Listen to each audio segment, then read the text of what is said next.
ferons aujourd'hui un point d'étape, Ok, un mois après le déconfinement. ça y est.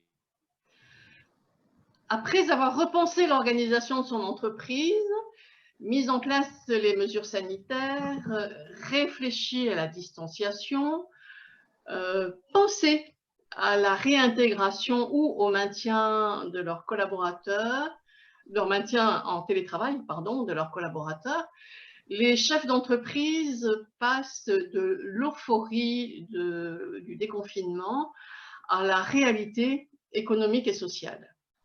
Alors, où en sommes-nous? Où on voit les difficultés rencontrées par un grand nombre d'entreprises.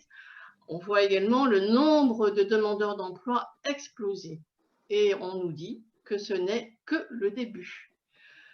Alors, quel regard nos invités portent sur cette situation? Comment la vivent-ils? Comment voient-ils le virage que devront prendre les entreprises pour maintenir le cap? Bonjour, merci Claire Peradotto, Philippe Guignard et Frédéric Bossard d'avoir accepté d'intervenir sur ce sujet combien délicat.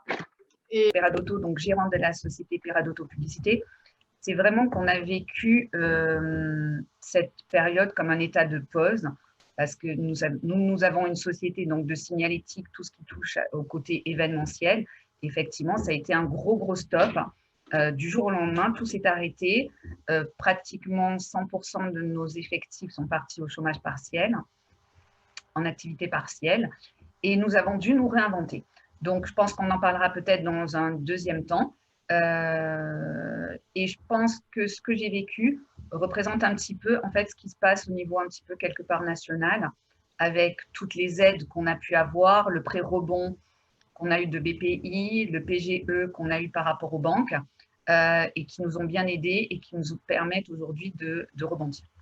Oui, bonjour à tous. Donc Philippe Guignard, directeur du marché entrepreneur. Donc c'est tous les marchés entreprises, des ETI au TPE, du marché agricole aussi, qui a été lui aussi impacté par cette crise.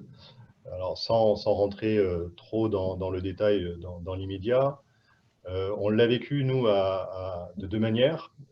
D'abord en tant qu'acteur bancaire et ayant à apporter un rôle un peu central dans le dispositif d'État avec la mise en place des PGE et finalement de trouver une organisation distributive mais également opérationnelle parce que les crédits n'existaient pas avant qu'ils soient décidés qu'ils existent. Bonjour à toutes et à tous.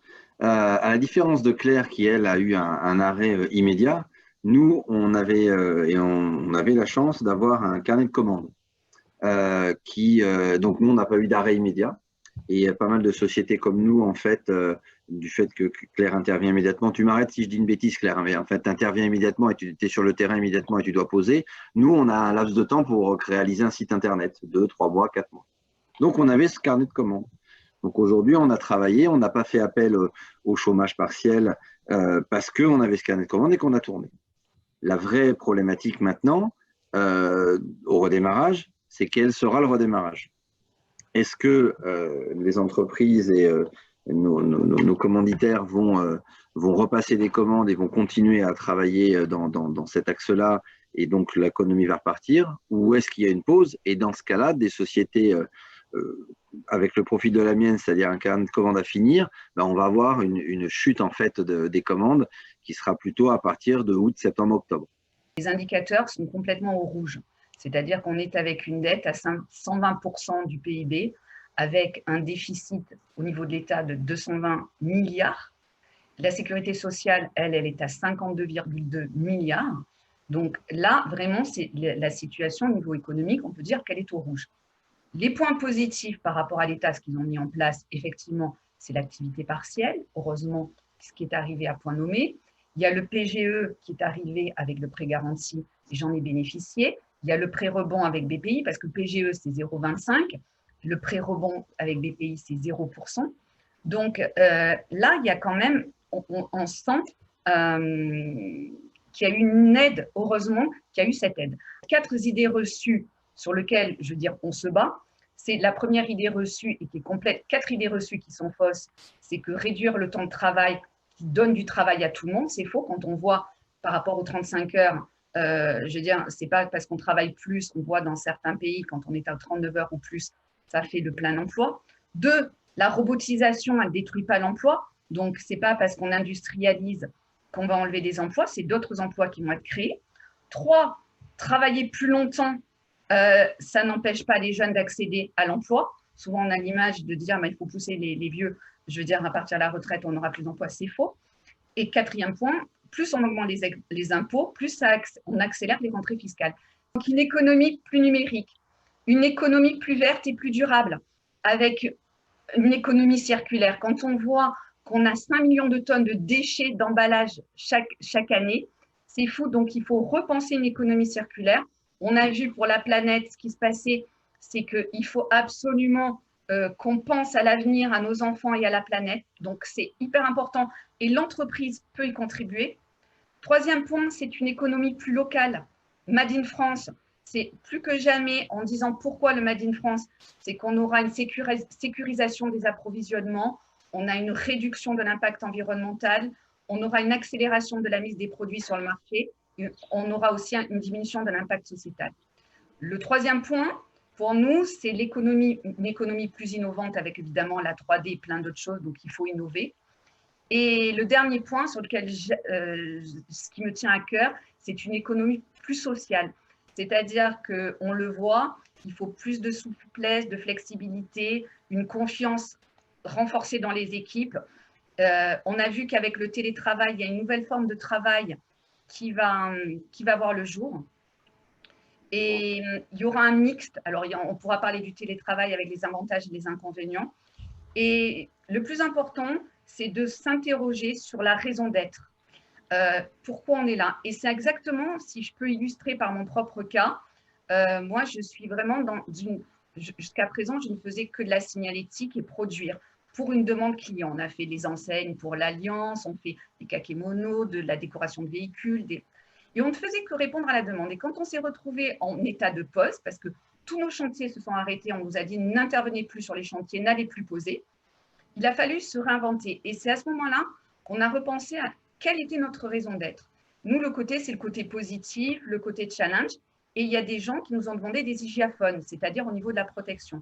Et à ce moment-là, on a créé toute une gamme d'hygiaphones avec des messages positifs. Et on a vendu des milliers d'hygiaphones.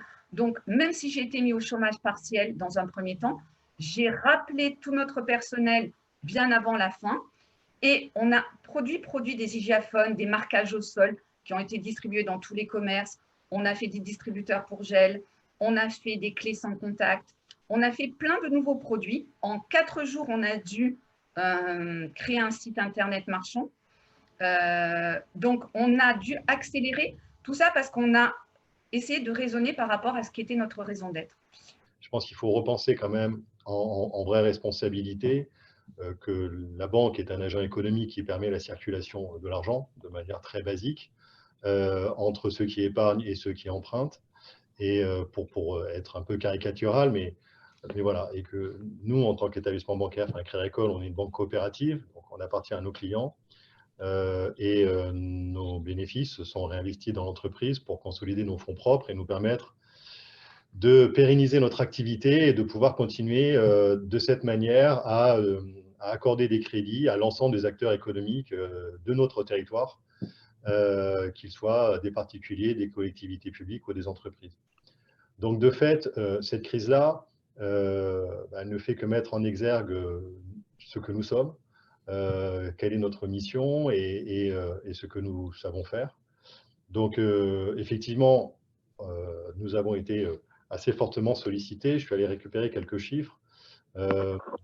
Pour prendre la région administrative PACA, juste pour situer quelques éléments, à la fin du mois de mai, c'était plus de 40 000 prêts PGE qui ont été accordés pour un petit peu moins de 5 milliards d'euros. Et sur le périmètre, nous, de notre caisse régionale, c'est-à-dire Alpes-Maritimes, Var et Alpes de Haute-Provence, on est sur Je reprends mes notes pour ne pas me tromper. Voilà. 21 000 PGE, donc c'est un petit peu plus que la moitié que de la région PACA. C'est 2,3 milliards de distribués. Et sur ces chiffres-là, la caisse régionale, c'est entre 30 et 25%. 30%, c'est en nombre et 25%, c'est en montant. Ce qui signifie qu'on est plutôt, nous, sur, en tout cas, on a une part importante sur les TPE, parce que 90% des PGE en nombre ont été accordés à des petites entreprises, par opposition aux ETI. Donc, on est plutôt sur des entreprises de 3 millions d'euros de chiffre d'affaires et moins. On s'est rendu compte pendant cette période-là qu'à un certain moment, il y avait la solidarité qui devait être développée. Donc, solidarité déjà, je pense, dans notre personnel, parce que ce n'est pas évident aussi pour le personnel de passer du jour au lendemain, de venir travailler, et alors soit d'être au chômage partiel, soit de travailler en télétravail, parce que le télétravail, ça a ses limites, hein, ça, comme tout, ça a ses limites. Hein, vous êtes chez vous, vous n'êtes pas obligatoirement dans un environnement de travail. Donc, passer du noir au blanc n'est pas obligatoirement, alors le noir n'est pas le télétravail, hein, mais n'est pas obligatoirement l'idéal. Et aujourd'hui, et je pense qu'on l'a fait avec Télécom, je pense que l'UPE, c'est la philosophie aussi, c'est de se dire qu'on va se resserrer les coudes et on va y aller ensemble. Pourquoi? Parce que je pense que si on chasse en meute, on aura beaucoup plus de résultats que si chacun en chasse dans son coin.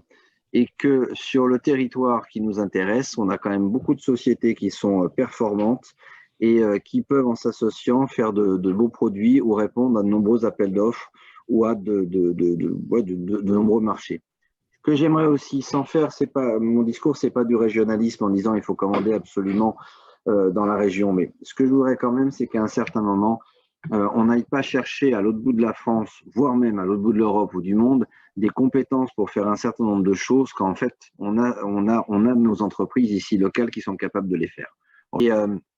Et c'est en se tenant la main, je pense qu'on va y arriver. Et cette idée-là, en fait, si je reprends ma casquette Télécom Vallée, c'est ce qu'on a mis immédiatement en place au niveau des adhérents, en demandant aux adhérents qu'est-ce qu'ils pouvaient faire, qu'est-ce qu'ils avaient envie. Et c'est pour ça qu'on avait fait dès le début intervenir banques, UPE et d'autres organismes. Je pense à la Direct aussi, quand vous aviez fait un webinaire avec la Direct, pour justement que tout le monde soit au courant des aides, pour justement les prendre immédiatement en main, pour redémarrer et penser le redémarrage. Ça fait partie de cette raison d'être que j'évoquais tout à l'heure, de dire, voilà, nous, on est attaché à un territoire, on ne fait pas de crédit en dehors de notre territoire, on est attaché viscéralement, statutairement, ce que l'on fait ne se fait que sur nos départements, et il ne sera pas ailleurs, et notre rôle, c'est de le faire grandir, en tout cas de l'aider à grandir, parce qu'on est un acteur parmi beaucoup d'autres, on ne fait pas tout, mais voilà, c'est en tout cas l'idée de la réinvention, c'est en tout cas de se dire que cette crise nous a amené à voir que l'impossible était possible, parce que personne n'aurait imaginé ce scénario-là. On a tous des plans d'activité, de continuité d'activité. Je pense que personne n'avait imaginé qu'un pays pouvait s'arrêter comme il s'est arrêté. On nous l'aurait raconté, on aurait trouvé ça marrant, mais pas crédible. Et donc, quand l'impossible devient possible, alors effectivement, tout devient effectivement possible et à créer. Et je pense que voilà, Sophia est un écosystème qui existe. Ouais, je voudrais quand même signaler qu'on a un retour de l'État qui est intéressant, puisqu'en fait, on a donc Madame la sous-préfète qui s'occupe de Sophia, qui va rencontrer la semaine prochaine un certain nombre d'entreprises pour avoir un vrai retour des entreprises et du terrain directement vers l'État. Un rebond. Pour l'avenir, on va tout mettre en place. L'État a fait le maximum, comme disait Frédéric, ça on le sent bien. Les banques ont joué le jeu. Franchement, ils n'ont jamais été aussi proches de nous. Donc là, c'est un gros bond. Maintenant, il faut absolument que l'entreprise, je veux dire, qu'on arrive à ne pas licencier et qu'on arrive à relancer l'économie. Et ça passera effectivement par le carnet de commandes. Donc, tout à réinventer. Et c'est une adaptation cas par cas, parce que là, on va devoir expérimenter. Et on va tous expérimenter, donc ces nouvelles façons. Mais je pense qu'il y a du positif en sortira, parce que comme je dis, ça ne sera pas du ou, ça sera du et. Donc, c'est vraiment cette nouvelle façon d'être dans le côté transverse. Et comme disait Frédéric tout à l'heure, chasser en meute, se mettre ensemble, être dans cette intelligence collective à la fois au niveau en interne dans l'entreprise, en externe. C'est comme ça qu'on s'en sortira. Maintenant, on est dans le temps des reprises d'activité. On est un peu dans le temps aussi de voir comment on peut capitaliser effectivement dans nos entreprises.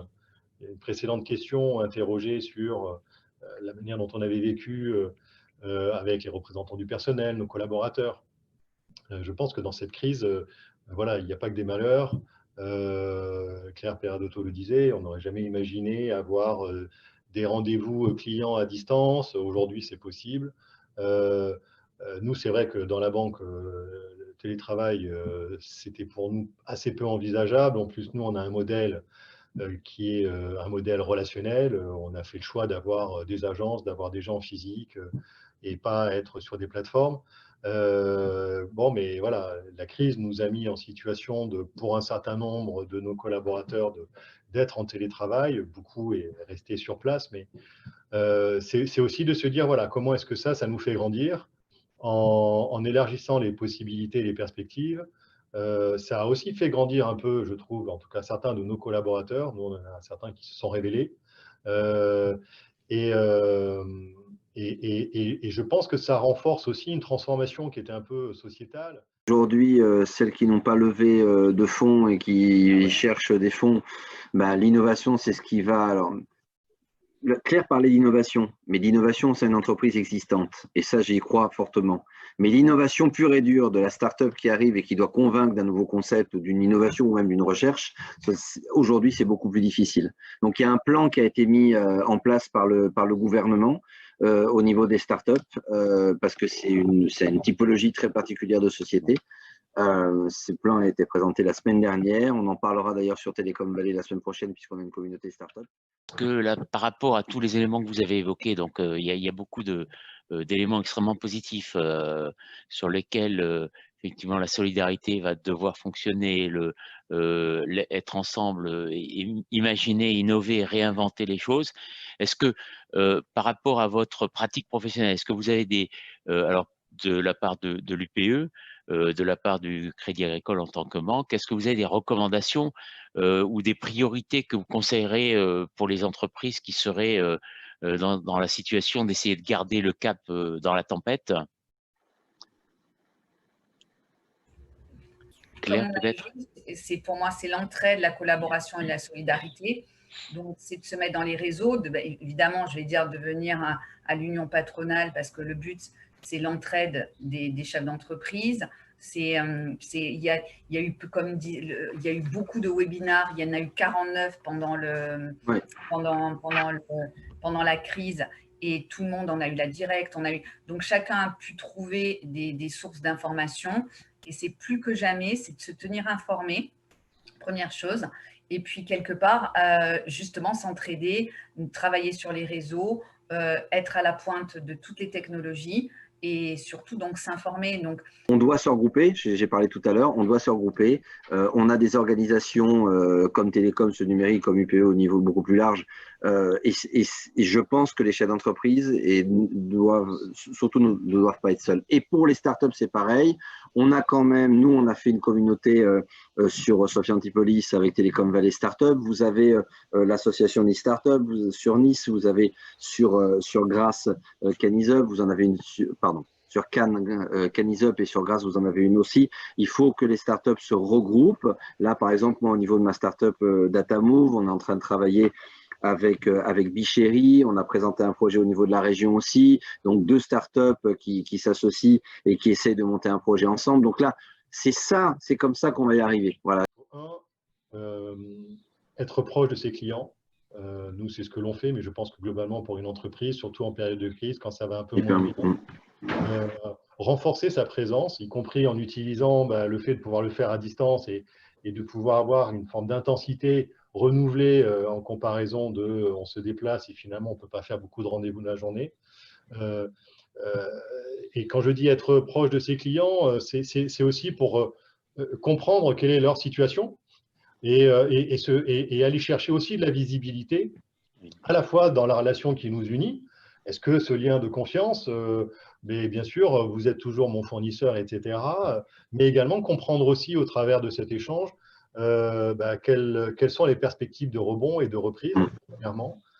Et deuxièmement, je dirais, je pense que les experts comptables sont des acteurs vers lesquels les chefs d'entreprise, alors tout le monde n'est pas organisé de la même manière, mais avec les conseillers financiers des banques, des uns et des autres, je pense que voilà, ça fait partie aussi de ces acteurs qui vont permettre d'éclairer un peu les projections dans le temps. Alors, ce sont des projections financières.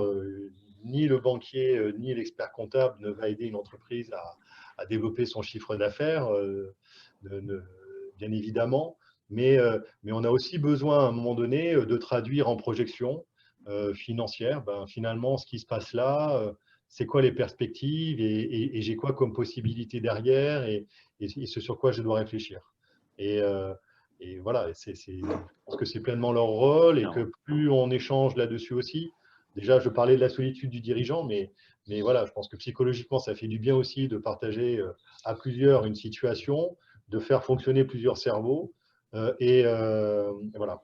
Nous a montré que la crise a permis de révéler que l'impossible était possible. Donc, ça veut bien dire ce que cela veut dire. Claire nous a aussi incité les entreprises à réfléchir sur la véritable raison d'être et ainsi peut-être se réinventer, miser sur une économie beaucoup plus locale, circulaire et innover encore plus. Et tous les trois, vous avez mis l'accent sur trois mots qui ont été trois mots forts, qui ont été l'entraide, la solidarité, la collaboration. Donc, et Fred tout à l'heure nous a bien insisté sur le fait que pour aller de l'avant, pour éviter les écueils actuels et à venir, c'est véritablement de se regrouper, d'être ensemble et d'avancer ensemble et véritablement de créer ensemble quelque chose. Voilà, donc ça c'est un petit peu la conclusion que je souhaitais souligner. Et surtout, vous remercier, Claire, Philippe, Fred, du temps que vous avez passé avec nous et de nous avoir dévoilé votre vécu. Merci.